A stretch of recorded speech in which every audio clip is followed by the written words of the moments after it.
오늘도 대림절 네 번째 주일로 바로 코앞에 이번 주중 성탄절을 앞두고 있는 이때 오늘도 주일 성수와 예배 드림을 통해 이 자리에 함께 하신 모든 분들 위해 하나님의 사랑과 은혜와 평강이 가득 충만할 수 있기를 예수님의 이름으로 축복합니다.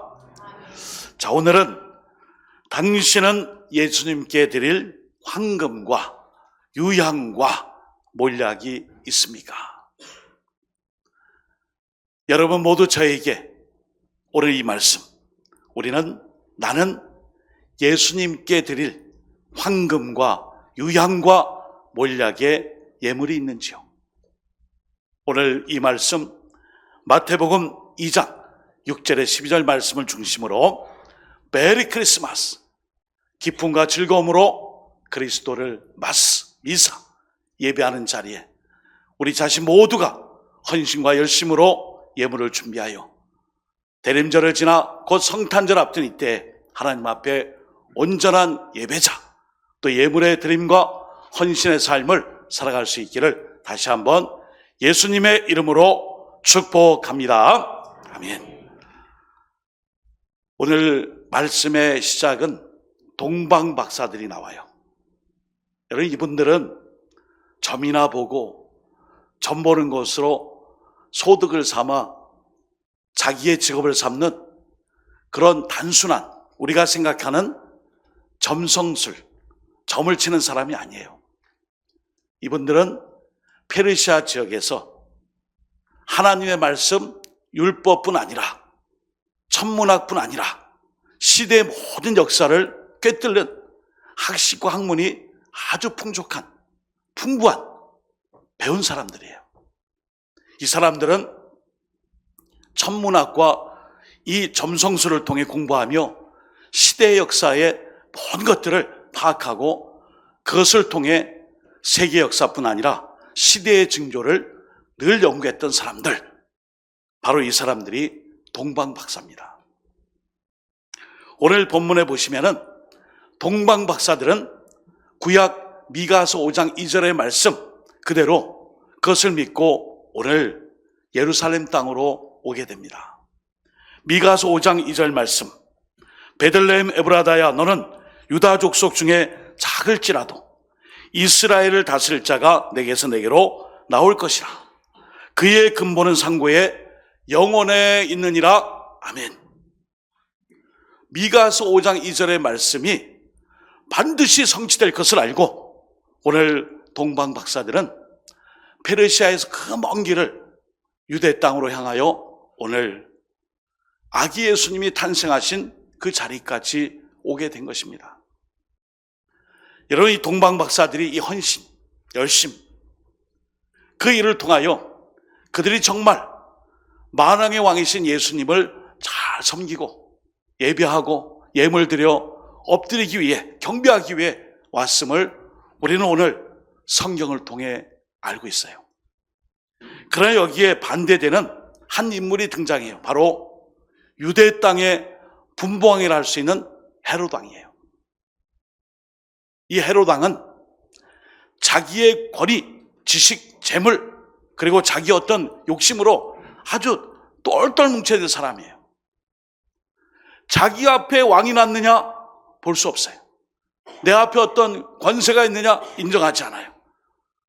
어디 저 동방의 박사들이 소동을 하며 요란하며 먼 길 온 이유가 왕이 나셨구나, 만왕의 왕이 나셨구나, 그 소식을 들었을 때 엄청난 질투와 적개심으로 동방 박사들의 그 모든 삶을 추적하여 말은 이렇게 합니다. 마태복음 2장 2절, 유대인의 왕으로 나신 이가 어디 계시냐? 우리가 동방에서 그의 별을 보고 그에게 경배하러 왔노라. 이 말씀을 들었을 때 헤롯 왕은 이 말씀 앞에 자기가 가지고 있는 어떤 욕망과 욕심이 사그러지고 꺼지는 것을 직감하고 배척합니다. 에돔이니요, 그리고 에돔의 혈통을 갖고 있고 로마의 지지를 받고 있는 이 헤롯은 기회주의자예요. 자기의 이 왕권을 위해서는 처자식의 식구들과 가족들을 다 죽이며 오롯이 왕권만 지키기 위해 애썼던 그 사람이에요. 마태복음 2장 8절에 아까 동방박사들의 그 얘기, 유대인의 왕으로 나시니가 어디 계십니까? 왔을 때 마태복음 2장 8절에도 나도 경배하겠노라. 얼마나 그럴듯해요, 그죠? 나도 당신들처럼 동방박사들처럼 왕이신 그분을 경배하러 가겠습니다 했지만 그것은 거짓입니다. 나의 이 왕위와 왕권이 무너지는 그 일에 대하여 용납할 수 없기에 내가 그 자리를 확인하여 내가 이 왕권을 지키는 데 대해서 방해물이 되는 것들을, 장애물을 다 제거하리라. 사실은 내심의 속셈이 그겁니다. 이러한 극명한 대비 속에서 동방박사들이 보여준 참된 헌신, 그 자세를 우리는 말씀을 통해 확인할 수 있습니다. 먼저 오늘 본문에 보시면은 마태복음 2장 10절에 동방박사들이 그들이 별을 보고 매우 크게 기뻐하더라 하고 난 다음에 말씀이 있어요. 연이어서 봅니다. 마태복음 2장 11절, 집에 들어가 아기와 그의 어머니 마리아가 함께 있는 것을 보고 엎드려 아기께 경배하고 보배압을 열어 황금과 유황과 몰약을 예물로 드리니라. 여러분, 여기 엎드려라는 표현이 있어요. 엎드려. 이 엎드려라는 표현은 상당히 중요한 의미를 갖고 있어요. 이 엎드려라는 의미, 헬라어를 써서 조금 죄송하지만 페손테스라는 이 말은 그냥 단순히 이 엎드러짐이 아니에요. 엎드려 경배하며 완전히 자신을 쓰러뜨리는 거예요. 그러니까 내가 피조물인 내가 창조주 하나님 앞에 페손테스, 나의 전심을 다하여 내가 엎드려 쓰러지며 거기에 완전히 내가 순복하는 것을 엎드려는 표현을 써요. 오늘 이 엎드려 경배한 동방박사들의 헌신, 그들은 우리에게 예배자의 이 태도와 하나님을 경배하는 그 모든 삶의 그 모습을 우리에게 큰 귀감으로 다가오게 되는 것입니다. 이 숭고한 행위는 이들의 엎드려라는 행동뿐 아니라 그들이 가지고 온 예물을 통해서도 확인할 수 있습니다. 자, 우리가 잘 아는 이야기입니다. 황금과 유향과 몰약을 예물로 갖고 왔어요. 여러분, 황금은 신성을 상징하고 그리고 왕권을 의미합니다. 그리스도의 직분 중에 이 황금은 그리스도의 삼중직을 동방박사들의 예물을 통해 많이 얘기해요. 첫째, 이 황금은 예수 그리스도의 왕되심을 상징함으로 하나님께 드린 예물이에요. 우리가 엎드려 쓰러지며 모든 것을 다 낮춥니다. 왕이시여 우리의 예물을 받으소서. 이것이 바로 황금이에요. 그 다음에 유향이 있어요. 유향. 여러분, 이 유향은 성막 중심의 금향로에 향을 피우는 그 유향이에요. 여러분, 향이 어떻게 올라가죠? 향이 연기를 피면은 향연이 싹 하늘로 올라가요. 이것은 대제사장이 제사를 집례하며 모든 성도들의 기도와 그 모든 속죄를 위해 그 역할을 감당하는 대제사장적인 예수님의 그 모습을 상징해요. 그리고 중보자이신 예수님을 표상한다, 이렇게 해석할 수 있습니다. 세 번째는 몰약이에요. 몰약. 이 몰약은 죽음하고 관련이 있어요. 요새는 이제 장례가 나면은 염을 다 장례지도사나 병원에서 영안실 이런 데서 다 합니다. 그러다 보니까 염을 할 때에 필요한 여러 가지 방부제나 약품이나 소독약 등등을 따로 우리가 접할 시간이 없어요. 좀 드물죠. 그런데 이 모략은 죽은 이후에 이 시체를 방부 처리하고 시신을 염할 때 쓰는 재료가 바로 오늘 모략이에요. 자, 그러면 이 모략은 무엇을 의미하느냐? 죽음의 경계를 넘어섰지만 죽음의 이후에 죽음이 끝이 아니라 썩지 않고 부활하시고 죽음의 이 경계선을 이겨내신 죽지 않으시는 부활의 주님을 상징하는 예물이에요. 혹자는 이것을 통해 이렇게 얘기해요. 아니, 아기가 태어났는데 아기의 이 생일 때 선물로 갖고 온 거라도 좀 이해는 되는데 장례식 때 염할 때 쓰는 그런 그 물건을 선물로 갖고 왔냐? 네. 바로 그거예요. 모략이에요.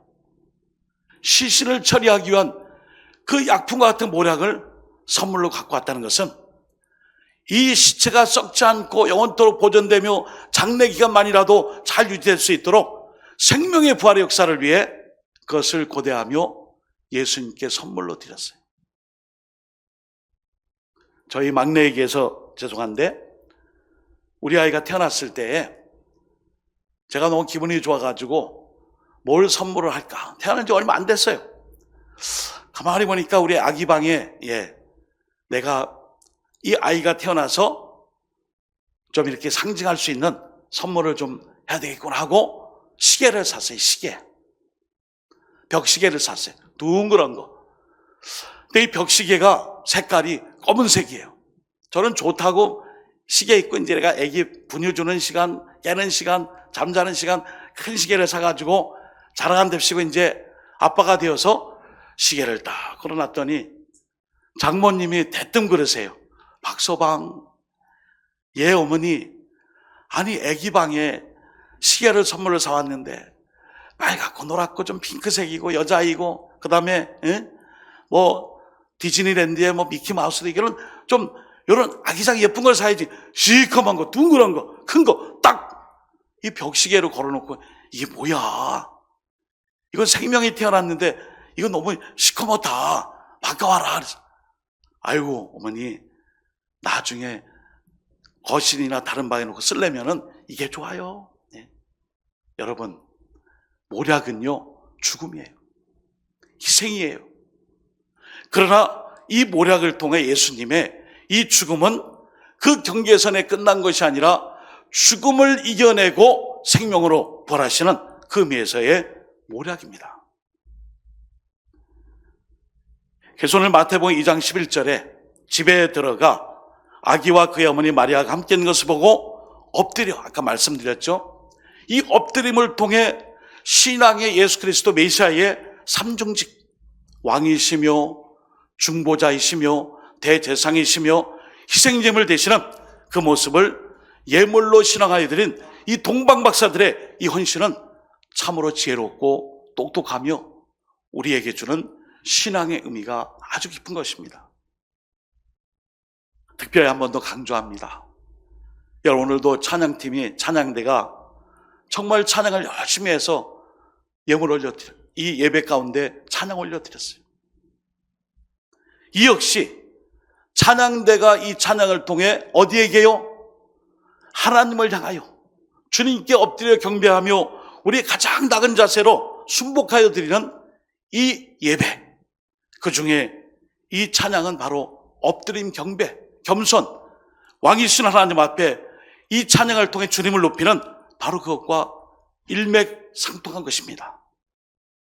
그러므로 오늘도 우리는 하나님 앞에 예배할 때 엎드려 경배하며 우리의 모든 삶을 가장 낮은 자리에서 하나님만 높이며 주님의 뜻을 향한 우리의 열심으로 예배할 수 있는 모든 동방박사들의 그 엎드림과 메시아 그리스도의 삼중직의 이 사명과 사역을 다시 한번 마음에 담고 예배 드릴 수 있기를 예수님의 이름으로 축복합니다. 아멘.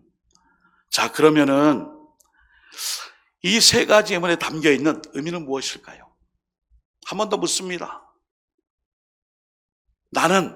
우리는, 여러분 모두는 우리 예수님께 드릴 선물, 황금, 유향, 모략을 준비하셨습니까? 어제 우리 교회 학교가 이제 오늘 찬양 예배 시에 성탄 축하 발표회가 있어요. 시작 앞부분하고 이렇게 와서 봤는데 처음에 이렇게 딱 나온 우리 어린이부서 친구들이 그래요. 안녕하세요. 저는 성탄절 예수님의 선물이에요 하면서 인사를 하더라고요. 여러분, 주님은 우리가 정말 주님의 선물, 예물이 되길 원하세요. 그래서 오늘 오후 찬양 예배 시에는 교회 학교가 잘 준비한 성탄 축하 발표회, 우리 어린이부서와 청소년부서가 암송, 율동, 찬양, 캐롤, 그리고 연주 등등 다양한 순서로 잘 준비했어요. 이 모습 이대로 여기 계신 모든 분들이 찬양 예배 때 메리 크리스마스, 주님께 예배하며 엎드려 경배하며 우리의 모든 것을 낮은 자리에서 순복하며 높여드릴 수 있는 성탄 축하, 이 찬양의 시간 모두 참석하여 함께해 주시기를, 그리고 교회학교 자녀들을 응원해 주시기를 예수님의 이름으로 부탁드립니다. 아멘. 자, 그럼 황금을 한 번 더 주목하겠습니다. 황금은 변하지 않는 거예요. 예수님의 신성과 이 왕권은 변하지 않습니다. 다만 우리가 예수님의 왕권을 추락시키고 왕 대신 예수님의 이 모든 일들을 우리가 왕으로 섬기지 않을 뿐이에요. 죄입니다. 불경건이에요. 이 황금은 메시아 그리스도의 신성과 왕되심을 인정하는 거예요. 이것은 단순히 만왕의 왕이심만을 나타내는 것이 아니라 전 우주의 통치자입니다. 두 번째, 유향. 이 유향은 중보라 그랬어요. 중보. 하나님과 우리 사이의 연결고리. 이 중보는 성막의 금향단에서 하나님께 올려지는 향처럼 중보자이신 예수님을 통해 기도가 하나님께 상달되는 거예요. 여기서 중요한 게 있어요. 방향입니다. 방향. 여러분, 연기를 여기서 딱 피우면은 이 향이 어디로 올라가요? 공기의 밀도와 부피 이런 것 때문에 여기 주저앉아 있지 않고 하늘로 올라가죠. 방향이에요. 우리의 찬양과 예물과 기도와 헌신과 모든 열심이 하나님을 향해 가는 바로 그 모습을 이 유향을 상징해요. 여러분의 삶의 방향은 날마다 어디로 가고 있습니까? 나에게 향해 있습니까? 이 유향은 중보하시는 예수님이 이 모든 자녀들을 내가 중보하여 하나님께로 삶의 방향을 이끌어야지, 그 축복이 담겨 있어요. 혹시 지금도 세상 속으로 내 정욕과 욕심 따라 또 내가 원하는 길로만 자꾸만 그 방향으로 가지 않고 하나님이 원하시는 뜻하심의 방향으로 인도함 받는 신앙의 역사가 있기를 예수님의 이름으로 부탁드립니다. 아멘. 세 번째는 한 번 더요. 모략은 희생과 부활이에요. 더 정확히 말하면 기름 부음을 받은 자의 고난을 예표하는 거예요. 또 이 모략은 썩지 않고 부활할 것을 의미하는, 그것을 상징하는 예물이에요. 이 예물에는 그리스도의 삼중직, 왕으로, 대제사장으로, 그리고 희생의 제물로 돌아가실 것을 상징하며, 이 예물을 동방 박사들이 아주 현명한 지혜를 가지고 엎드려 경배하며 이 예물을 드린 것입니다. 마태복음 2장 2절에는 나도 가서 그에게 경배할 거야, 나에게 좀 알려다오 하고 말했지만, 사실은 이 일로 말미암아 예루살렘 유대 땅에 있는 베들레헴 주변에 모든 자녀들, 아이들이 2살의 자녀들, 사내 아이가 다 죽임을 당합니다. 그래서 마태복음 2장 18절에 보시면은 한밤중이나 새벽녘 베들레헴 거리에 어머니들의 찢어지는 비명과 절규가 난무하며, 18절에는 라마에서 슬퍼하며 통곡하는 라헬의 소리가 울려 퍼졌다라고 기록할 정도로 죽음과 살해와 자랑무도한 헤롯의 자기의 이 폭정을 통해 예수님을 왕으로 인정하지 않는 그 죄악이 동시에 난무했던 사건이 바로 오늘 동방 박사들이 메시아 그리스도를 경배하러 온 이 사건의 교차점에 같이 있어요. 여러분, 헤롯 왕이 이렇게 길을 쓰고 방해하고 이렇게 한다 한들 하나님의 구원 역사는 멈추거나 중지되거나 그리고 방해를 받지 않으세요. 메시아 그리스도의 예수님의 이 삼중직의 대제상 왕으로서의 희생제물의 이 사역은 결국 구원의 계획의 완성과 함께 우리가 구원을 받게 되었습니다. 그 어느 왕도 누구도 이것을 막을 수가 없어요. 그래서 오늘 우리는 성탄절을 코앞에 두고 우리를 돌아보는 것입니다. 우리 예수님은 나를 위해 모든 것을 내어주고 생명과 물과 피와 찢긴 몸으로 나에게 모든 것을 다 드렸건만 나는 무엇을 예물로 드릴 수 있을까? 한 번 더 묻습니다. 여러분은 우리 주님께 황금과 유향과 모략을 준비하셨습니까?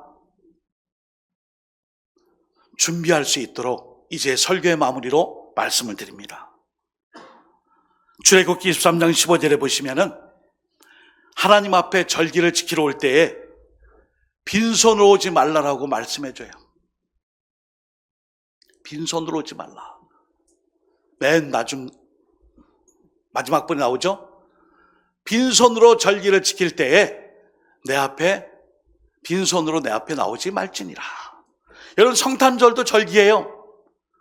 부활절, 추수감사절, 맥주감사절, 그 다음에 이런 모든 절기가 빈손으로 하나님께 나오는 것이 아니라 예물을 드린 것입니다.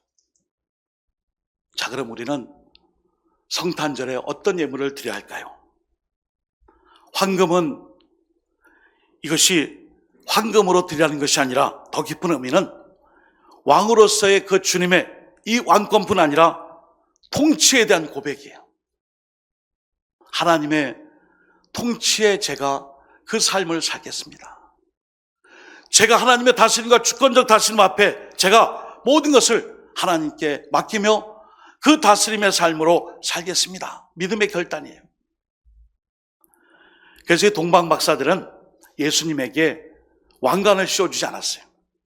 왕이시라며요. 왕이면은 왕관을 씌워주면서 왕이시여, 당신이 왕이십니다 할 텐데 이 왕관을 씌워준 게 아니라 황금을 드린 거예요. 다스림 통치예요. 하나님의 통치는 궁전 왕궁이 아니라 이 아기 예수님에게서 시작됩니다. 두 번째는 유향의 예물. 하나님께 올라가는 우리의 생명의 방향이에요. 삶의 방향이에요. 오늘 우리가 하나님 앞에 설 때에 나의 발걸음이 어디에 있어요? 주님의 영광과 주님의 뜻과 주님의 말씀과 하나님의 역사하심에 따라 살겠습니다. 이게 방향이에요. 그런 내 뜻과 내 욕심과 내 생각과 내가 원하는 길로 가게 되면은 그것은 주님께서 우리에게 보여주신 온전한 삶을 따르지 않는 것입니다. 결국 유향은 나의 이 삶의 방향을 하나님께 딱 온전히 거기에 중심으로 해서 살겠습니다. 하나님 중심, 교회 중심, 예배 중심. 우리가 연말부터 계속 말씀드렸어요. 그 중심의 방향이 하나님께, 그리고 교회를 중심으로 해서 예배 중심의 삶. 그리고 모략 세 번째는 죽음의 길일지라도 외면치 않는 그 길을 가겠다라는 선택이에요. 여러분, 이 구원의 길, 생명의 길은 십자가를 동반합니다. 고난이 있고 죽음이 있어요. 그래서 이 모략은 결국 우리에게 선택을 얘기합니다. 선택.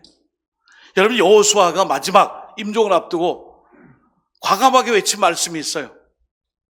오직 나와 내 집은 여호와를 섬기겠노라. 너희도 저 강 건너편에 아무리 족속의 신이 좋게 보이거든 그들을 섬기라. 경배하라. 나는 나와 내 집은 여호와만 섬기겠노라. 오늘날 너희 섬길 자를 택하라. 이것이 바로 모략의 예물의 의미예요. 한 번 더 강조해 드립니다. 나는 하나님을 향한 예물 중에 하나님, 저는 예물을 준비했습니다. 하나님의 다스림 앞에, 통치 앞에 나의 삶을 그 다스림 앞에 다 드립니다. 하나님, 저는 죽음을 두려워하지 않고 생명의 길을 선택하여 그 길을 가기 위해 내 삶의 방향을 언제나 주님께 집중하고, 그리고 고난의 때에도 십자가의 부활과 영광이 있음을 알고 그 길을 순종하며 가겠습니다. 이런 결단과 다짐, 실천이 특별히 이번 성탄절 예배를 드리고 예물을 드릴 때에 이 정신과 마음과 결단을 담아 드릴 수 있기를 예수님의 이름으로 축복합니다. 아멘. 사랑하는 여러분, 성탄절은 선물을 받는 날이 아니에요. 이미 우린 받았어요. 성탄절은 내가 주님께 어떤 삶을 드릴 것인가, 그것을 묻는 날이에요. 이 성탄절은 내가 하나님께, 주님께 어떤 삶을 드릴 것인가. 오늘 이 선물에 담겨있는 정신과 믿음과 헌신을 이번 성탄절에는 예물과 함께 잘 드릴 수 있기를 주님의 이름으로 축복합니다. 아멘. 이 시간 함께 기도합니다. 하나님, 예물에 담겨있는 이 귀한 뜻 알고 제가 예물을 잘 준비하여 성탄절을 맞이하게 하시고, 날마다 하나님의 다스림과 통치, 그리고 하나님 앞에 나의 삶이 주님을 향한 중심과 방향성을 가지고, 그리고 또한 나의 모든 삶이 언제나 죽음의 선택이 있을지라도 영생의 길이 십자가에 있음을 꼭 기억하고 그 죽음의 십자가마저도 달게지겠다라는 기도를 하나님께 드리겠습니다. 주여, 한번 이 주님의 1, 2분 통성으로 드립니다. 주여, 하나님 아버지, 대림절 네 번째 주일을 지나 성탄절을 앞두고 있습니다. 우리가 동방박사들의 아주 지혜롭고 현명한 이 모습을 통해 하나님, 우리가 다시 한번 우리 각자 자신과 나를 돌아봅니다. 하나님의 다스림 속에 나는 그 순종과 통치에 믿음으로 드리고 있는가? 나는 십자가의 고난마저도 아버지 외면하지 않고 그 일을 따르겠습니다. 순복의 삶의 결단, 그리고 하나님 아버지, 언제나 나의 삶의 중심이 하나님을 향한 방향성, 이 유향이 하늘로 향하듯이 우리가 주님께 향할 수 있는 그 믿음을 허락해 주옵소서. 이 예물을 담아 이번 성탄절 하나님께 예물과 함께 예배드리는 자, 동방박사들의 버금갈 수 있는 신앙의 삶을 살아가게 하여 주옵소서.